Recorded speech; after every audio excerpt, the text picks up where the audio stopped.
खैर मकदम है आप सभी का ईटीवी उर्दू के इस prime time debate show big bulletin में आपके साथ मैं हूं समीर अब्बास। दिल्ली में जश्न रेख्ता के आखिरी दिन बॉलीवुड की जानी मानी अदाकारा शर्मिला टैगोर ने उर्दू के सिकुड़ते रूप पर चिंता जताई।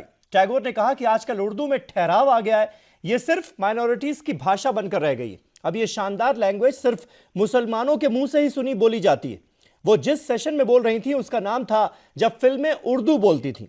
शर्मिला का कहना था कि उर्दू जुबान भारतीय इतिहास का एक खास हिस्सा रही है और कभी दिल्ली में बड़े पैमाने पर बोली जाने वाली उर्दू जुबान को भी उनके हिसाब से बंटवारे का दर्द सहना पड़ा। जहां पाकिस्तान में इसे ऑफिशियल भाषा घोषित कर दिया गया, वहीं भारत में यह भाषा एक दायरे में सिमट गई। बड़ा सवाल यही है कि क्या उर्दू सिर्फ एक मजहब की आवाज बनकर रह गई? इसी पर करेंगे अपने खास मेहमानों से तफसीली बातचीत, लेकिन सबसे पहले देखिए यह रिपोर्ट।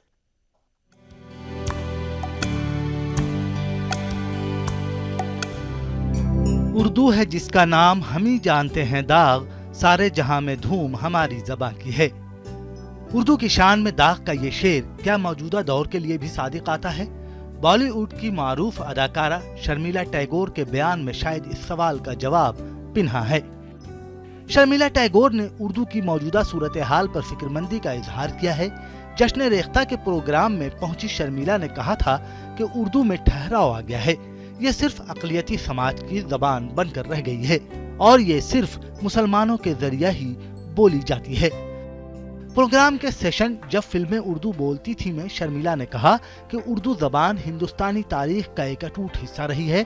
दिल्ली में बड़े पैमाने पर बोली जाने वाली ज़बान को भी तकसीम का दर्द झेलना पड़ा। जहां पाकिस्तान में इसे सरकारी ज़बान बना दिया गया, वहीं हिंदुस्तान में ये ज़बान एक दायरे में सिमट कर रह गई। हालांकि हिंदुस्तान की कई रियासतों में उर्दू को दूसरी सरकारी ज़बान का दर्जा भी हासिल है, लेकिन उर्दू के ताल्लुक से इम्तियाज बरते जाने की बात अक्सर बहस का मौजू रहती है।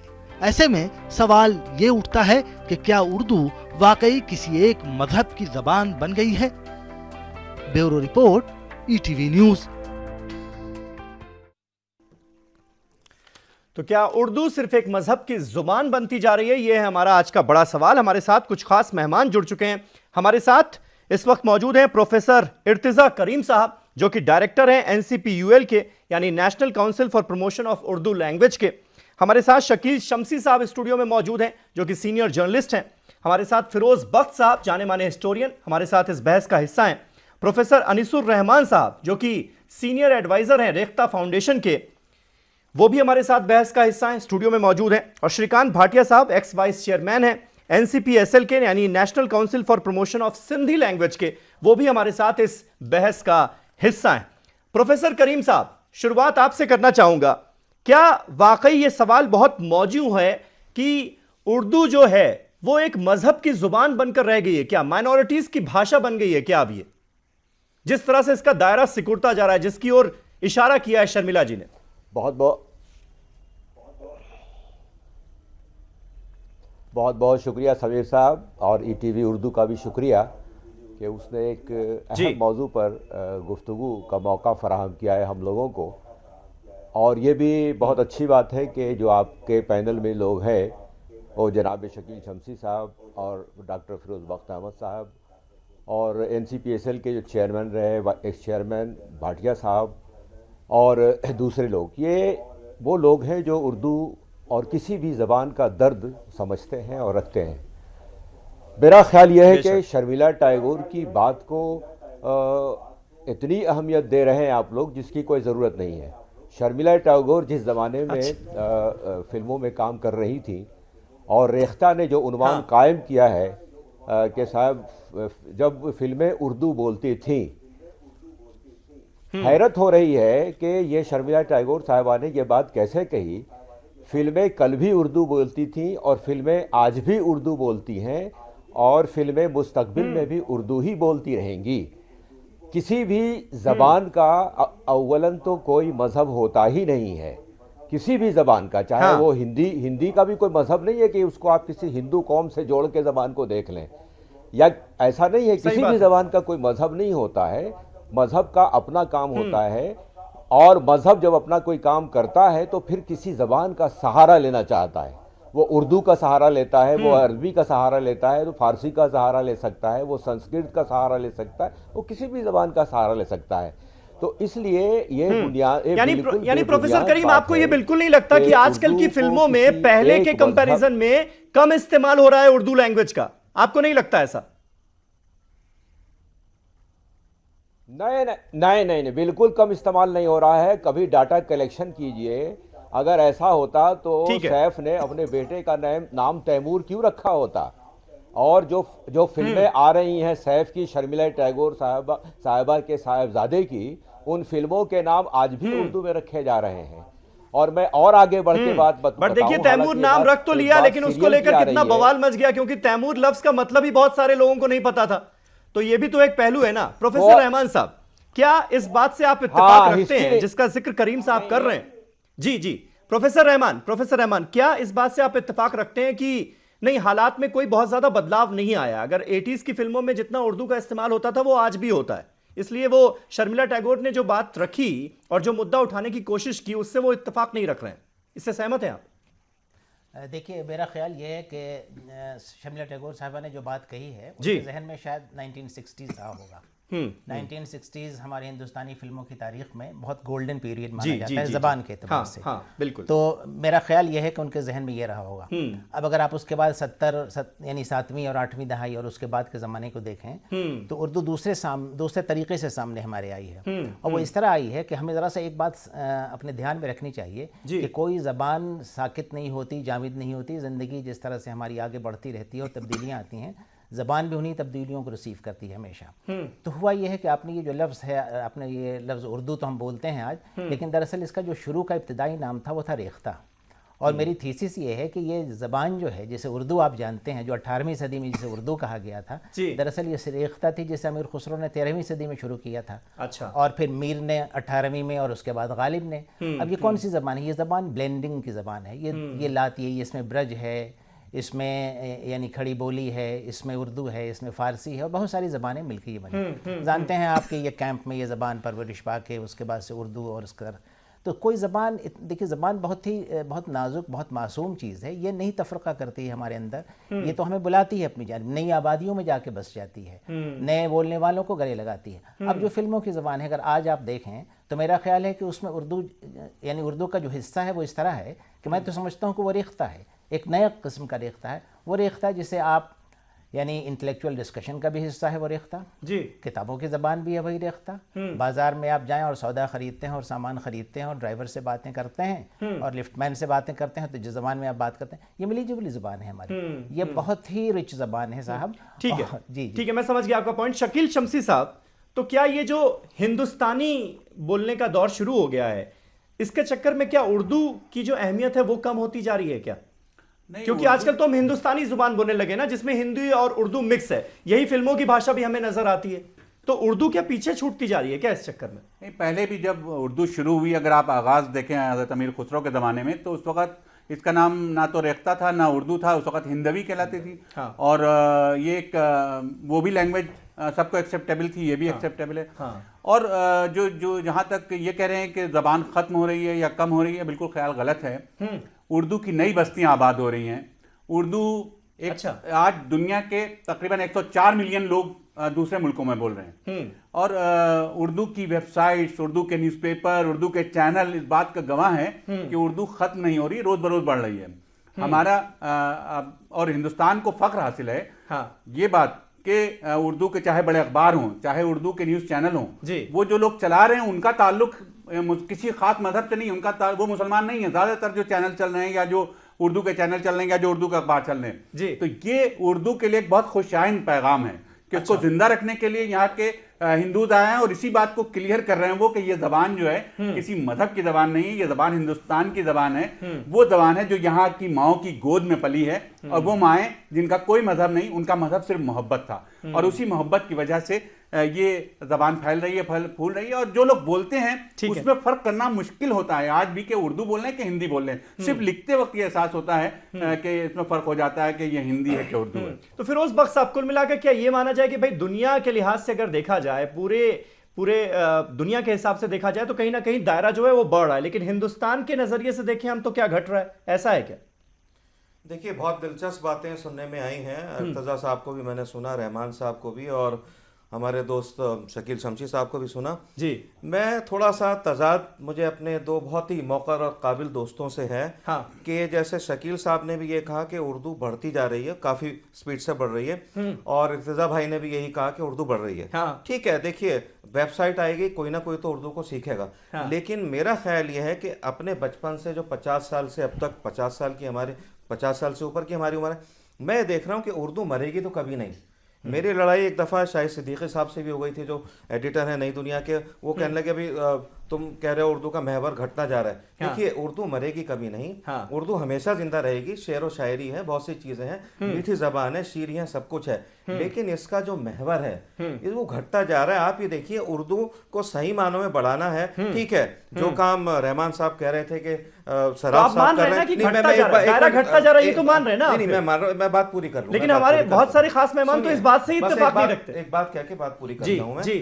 इसका महवर घटता जा रहा है, लेकिन खुशी की बात है संजीव सराफ जैसे लोग हैं, कामना प्रसाद जैसे लोग हैं, बिल्कुल, और भी माधव बी श्री राम हैं जो कि शंकर शाद मशायरा करते हैं। तो उर्दू को एक रिसर्जेंसी हो रही है। हाँ। एक रिवाइवल इसका हो रहा है। लेकिन उर्दू का सही रिवाइवल जब तक नहीं होगा, जब तक इसको स्कूलों में एज अ थर्ड लैंग्वेज नहीं इंट्रोड्यूस किया जाएगा। छोटा सा वाक़या कह के बात को खत्म करता हूँ। आज से 20-25 साल पहले जेडी टाइटलर स्कूल में उर्दू को एज अ लैंग्वेज इंट्रोड्यूस किया गया। बच्चे संस्कृत पढ़ते थे, नंबर नहीं आते थे, सारे बच्चों ने संस्कृत छोड़ के, आई लव संस्कृत, मेरे खुद 96% 8वीं में आए थे संस्कृत में, लेकिन सारे बच्चों ने संस्कृत छोड़ करके उर्दू ले ली। तो उर्दू की ये खूबसूरती है, उर्दू की ये एफिकेसी है, ये मजेदारी है उर्दू की। तो लेकिन ये अफसोस की बात है कि उर्दू की वो सूरत हाल नहीं है। देखिए, मैं बचपन में रिसाला पढ़ता था, कैमरा फोकस कीजिए, खिलौना, इसके जैसा रिसाला नहीं अब हमें दिखाई देता है। गलिबन आप ही देखिए, हाँ, उर्दू काउंसिल ने एक बच्चों की दुनिया करके रिसाला शुरू किया है, लेकिन थोड़ा सा मैं कहूंगा इर्तिजा करीम साहब से,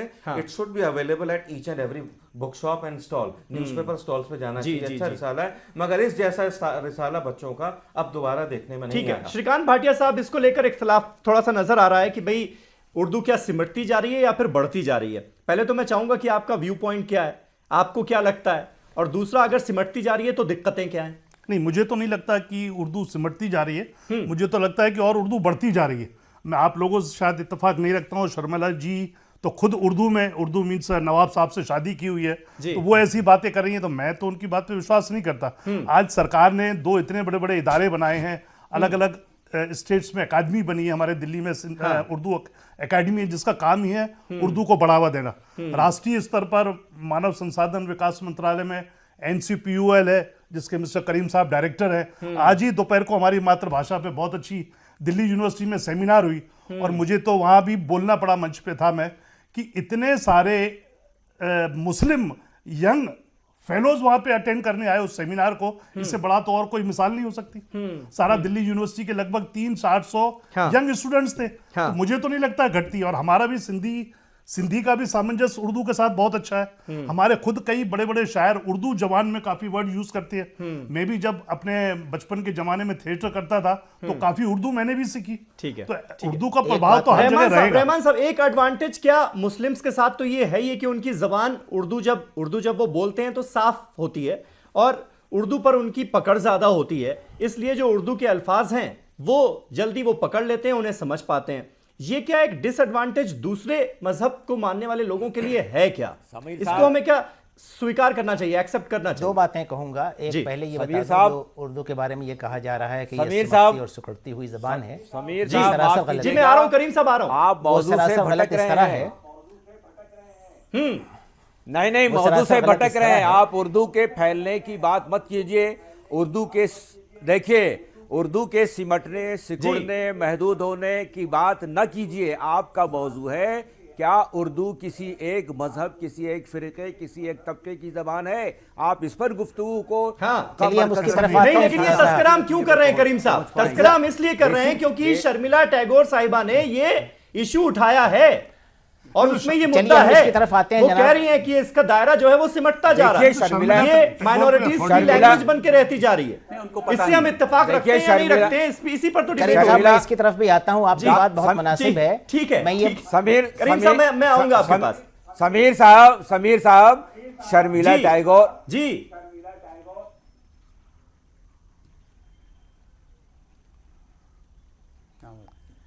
आवाज चलेगी। ठीक है रहमान साहब, आप अपनी बात पूरी करिए जल्दी मैं से। उनकी जी। बात की तरफ आता हूँ। दो बातें सिर्फ कहना है मुझे। हाँ। एक तो ये कि मैं बचपन से सुनता आ रहा हूँ, यानी हमारी उम्र 66 साल हो गई है, और ये सुनता आ रहा हूँ कि उर्दू खत्म हो गई साहब, और अब खत्म होने वाली है, या अब इसका इंतकाल हो गया है। हाँ। और मैंने तो ये देखा है कि उर्दू अभी तक खत्म नहीं हुई है, बल्कि ये जिंदा हो रही है दोबारा से। एक तरह का मेरे ख्याल से नशातो सानिया है उर्दू ज़बान का, और उर्दू कल्चर का, और उर्दू तहजीब का। इसकी एक बहुत छोटी सी मिसाल देता हूँ, कॉन्क्रीट एग्जाम्पल है, ये इंप्रेशंस की बात नहीं कह रहा हूँ। रेख्ता फाउंडेशन की वेबसाइट पे जाइए आप और देखिए कि 224 ममालिक में, ये मामूली बात नहीं है, ये बहुत बड़ा अचीवमेंट है। 224 ममालिक में इस वक्त 42,000 लोग हैं जो रेख्ता फाउंडेशन पे किताबों को पढ़ते हैं, हमारी ई बुक्स को, हमारी गज़लियात को, नज़मों को, जो भी हमारा स्टॉक है। एक मिसाल है इसके लिए कि ये उर्दू से कटती हुई ज़बान नहीं है, सिमटती हुई। दूसरी बात आपने समीर साहब ये कही कि जो उर्दू के बोलने वाले हैं, जो मुस्लिम घरानों में पैदा हुए हैं, उन्हें एक एडवांटेज है कि वो तलफ़्फ़ुज़ के लिहाज से मिसाल के तौर पर, और जो नहीं, बिल्कुल सही है। लेकिन मैं आपको बताऊं, इसमें एक रोल आपका भी है। यानी जिस तरह से हमारा टेलीविजन उर्दू बोलता है, शायद उसमें आपको भी सोचना चाहिए कि आप जब आते हैं कैमरा के सामने तो जरा सा आप भी उन अल्फाज के बारे में सोचें। हाँ। इसलिए कि कई चीजें ऐसी आ गई हैं जो शायद मुनासिब नहीं थी तलफ़्फ़ुज़ के लिहाज से और इस्तेमाल के लिहाज से और साख्त के लिहाज से, जुमलों की साख्त के लिहाज से। तो ये दोनों बातें मुझे कहना थी जिसकी बड़ी अहमियत है। यानी उर्दू सिमटती और सिकुड़ती हुई ज़बान बिल्कुल नहीं है, और इसका बयान सबूत आप आप ये देखिए कि जश्न रेख्ता में अगर आप आते, और आप जरूर आए होंगे और आपने देखा होगा कि 3 दिनों में हमारा फुटफॉल 1,25,000 लोगों से ज्यादा का था। तो ये तो बयान सबूत इस बात का है कि उर्दू सिकुड़ी नहीं है, बल्कि उर्दू तो बहुत ज्यादा फैली हुई है। वैसे भी हमारे लेकिन फिरोज बख्श साहब, फिरोज बख्श साहब, हम मतलब अगर हम पर्सनल जो एक्सपीरियंस की हम बात करें उर्दू को लेकर, हम पहले देखते थे कि हमारे जो ग्रैंडफादर्स के जमाने में लोग इर्रेस्पेक्टिव ऑफ एनी रिलीजन, चाहे वो हिंदू हो, मुस्लिम हो, सिख हो, ईसाई हो, उर्दू बहुत अच्छे से लिख लेते थे, बोल लेते थे, पढ़ लेते थे। लेकिन आज तो हमारे इस दौर में तो हमें नजर नहीं आता कहीं। तो हम ये क्यों ना कहें कि ये माइनॉरिटीज की लैंग्वेज बनकर रह गई है, मुसलमानों की लैंग्वेज बनकर रह गई? नहीं, ऐसा नहीं, बहुत अच्छा सवाल है। मैं चाहता हूं इसका जवाब मिले। एक सेकंड हम आपकी बात से भाग नहीं रखते, वक्त बहुत कम है, दिक्कत ये है। बात को आगे बढ़ा। जी। देखिए, ऐसा है कि इसमें कोई दो राय नहीं कि उर्दू की आवाज़ें ख़त्म होती जा रही हैं। जो नुक्ते वाले लफ्ज़ हैं, गैन है, खे है, काफ है, वो ख़त्म होती जा रही हैं। और जब तक हम अपने बच्चों को उर्दू नहीं सिखाएंगे, यहाँ पर मतलब मुझे शिकायत है अपने बहुत से प्रोफेसर हजरात से भी कि, और मुझे अपने बच्चों से भी शिकायत है। मैंने तो अपने बच्चों से कह दिया है कि अगर तुमने उर्दू नहीं सीखी तो मरने के बाद मेरा भूत जो है तुम्हारा पीछा करेगा। तो उससे डर के उन्होंने जामिया से कुछ कोर्सेज करने शुरू कर दिए। लेकिन मैं यहाँ ये बात ज़रूर कहना चाहूँगा, सही मानों में उर्दू को अगर आगे पहुंचाना है, ठीक है, वेबसाइट से जो हो रहा है, आपने आमोजिश का जिक्र किया, NCPUL भी अब बहुत काम कर रही है, उन्होंने भी काफ़ी बुक्स को जो है डिजिटाइज किया है। लेकिन इससे आगे बढ़कर जब तक उर्दू एक हर चौखट पे नहीं पहुंचेगी, हर स्कूल में नहीं पहुंचेगी, उर्दू को बतौर थर्ड लैंग्वेज, ये मैं सिब्बल साहब से, उसके बाद जो भी मिनिस्टर बने, और सिर्फ एक जुमला ऐड करूंगा समीर साहब, मुझे ठीक है मैं करीम साहब एक लास्ट कमेंट आपसे लेना चाहता हूं, और एक बात और मैं इस सच्चाई को बहुत बहुत तहे दिल से एक्सेप्ट करना चाहता हूं, क्योंकि टीवी मीडिया में मैंने 20 साल गुजारे हैं और मैंने जो देखा है वो यही है कि उर्दू लैंग्वेज की जानकारी हमको नहीं है। इस मीडियम में जो लोग काम कर रहे हैं उनको नहीं है। इसी वजह से बहुत आपने देखा होगा कि ये चलन शुरू हुआ कि नुक्ता पहले लगाया जाए, लेकिन फिर उसको खत्म कर दिया गया। और इस वजह से खत्म करना पड़ा क्योंकि लोग गलती ज्यादा करते थे, इसलिए ये डिसाइड हो गया कि नहीं भाई, समीर साहब जिंदगी वो चलेगा, लेकिन गलत ना लिखो। एक सेकंड, तो ये तो दिक्कत है। ये तो आज हम कैसे माने कि दायरा बढ़ रहा है। समीर भाई, आज भी रहमान भाई, आज भी उर्दू दुनिया की थर्ड लार्जेस्ट लैंग्वेज है, जैसा कि मेरे दोस्त जहांगीर वासिम ने मैं सिर्फ हिंदुस्तान की बात कर रहा हूं जी। लेकिन इंडिया में क्या पोजीशन है? आप जैसे मीडिया में 20 साल से हैं, बिल्कुल हमारा भी रोल है। आपने ट्रेनिंग नहीं ली हो कि उर्दू को किस तरह बोलना है। ये मैंने आपसे भी अर्ज किया था। लीजिए ना, तो वहां पर रिलीजन आ जाता है, वहां पर रिलीजन आ जाता है। दिक्कत है, लेकिन ये भले ही हम एक्सेप्ट ना करें, लेकिन दिक्कत है। नहीं समीर साहब, ये बहुत समीर साहब ये एक संजीदा मामला है, मामला नहीं है संजीद साहब, ये बहुत संजीदा मामला है। इसको मजहब से न जोड़िए, ज़बानें कभी मजहब से नहीं जोड़ी गई हैं, इलाके से नहीं जोड़ी गई, मिल्लत से नहीं जोड़ी गई। दूसरा ये है कि आप ये जो कह रहे हैं कि इसका दायरा सिमट गया, एक बहुत छोटी सी बात बता दूं। आप जाएं हमारे वेबसाइट पे और आमोजिश को देखें। आप अपने मोबाइल पे, आप अपने लैपटॉप पे, अपने कंप्यूटर पे, जहाँ चाहे दुनिया में आप सफ़र कर रहे हो, आप बैठे हुए हो, आप खाली हो, आप देखिए, तो ये तो मानना पड़ेगी कि बहुत से लोगों ने इसको मजहब के साथ जोड़ने की कोशिश की है। कोशिश हुई गलत है, क्योंकि जबान का कोई मजहब कोशिश हुई है, इसीलिए हम देखते हैं कि किसी भी जबान को मजहब से नहीं देखिए, जोड़ना जबान चाहिए। हमारे नहीं जोड़ना साथ, चाहिए। जबान हमारे मुझे साथ, लगता है इस बहस का सबसे बड़ा लबोलुआब यही है कि भाषा को, लैंग्वेज को किसी दायरे में सिमटने नहीं देना चाहिए, और मुमकिन किसी नहीं। मजहब के दायरे में तो बिल्कुल नहीं रखना चाहिए इसको। देखिए, सबसे पहले हम ये समझ लें, बहुत बहुत शुक्रिया आप सभी का। मैं माफी चाहूंगा आप सभी से कि आज हमारे पास वक्त कम है, इसलिए इस डिबेट को यहीं पर खत्म करना हो रहा है। जी करीम साहब। अरे समीर साहब एक जुमला सुन लीजिए। समीर साहब एक जुमला जी, सुन लीजिए। शर्मिला 10 सेकंड में टैगोर प्लीज। के अलावा अगर इर्तिजा करीम ये बात कहते, फिरोज बख्त अहमद साहब ये बात कहते, जो जुमला आपने शर्मिला टैगोर का उठाना है, क्या इस बात पर आप इतनी बहस करते? यकीनन नहीं करते। शर्मिला टैगोर को इंटेलेक्चुअल मैं तो ये सोच रहा हूं कि चलिए इसी बहाने बहस तो हो गई, वरना तो हम पॉलिटिकल मसलों पर ही डिबेट करते रह जाते हैं। याद रखनी चाहिए, आज इसी बहाने उर्दू की याद तो आई। समीर साहब, एक बात हमें याद रखनी चाहिए। चलिए बहुत बहुत शुक्रिया आप सभी को। मैं माफी चाहूंगा आप सभी से, वक्त हमारे पास खत्म हो चुका है, इसलिए इस डिबेट को यहीं खत्म करना पड़ेगा। ज़बानें आप सबका बहुत बहुत शुक्रिया। के साथ सियासत करते हैं, ये याद रखना।